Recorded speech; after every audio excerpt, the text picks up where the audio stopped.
So to find the perimeter around this region, we need to know these intersection points. This point is at 1, -1.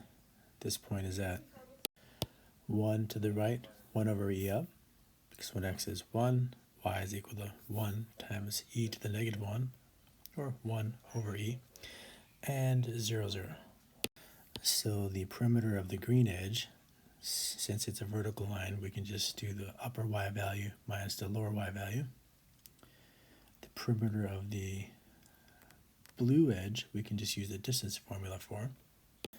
And the perimeter of the red edge, we'll need to use the arc length formula for, which we call as the definite integral from x equals 0 to x equals 1 of the square root of 1 plus f prime of x squared dx.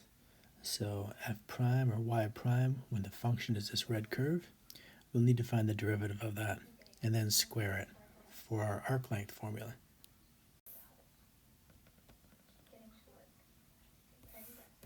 So the derivative with respect to x of our y curve is equal to the derivative with respect to x of our y function. Using the product rule, that's equal to 1 e to the negative x plus a negative e to the negative x times x.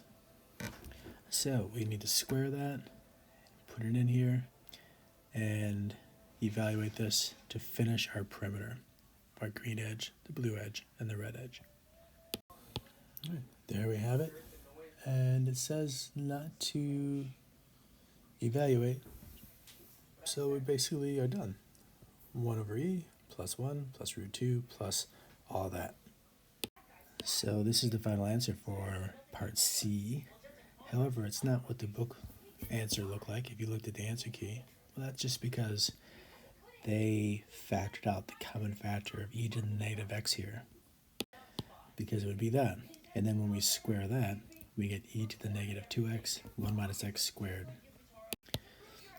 Like that. They're equivalent.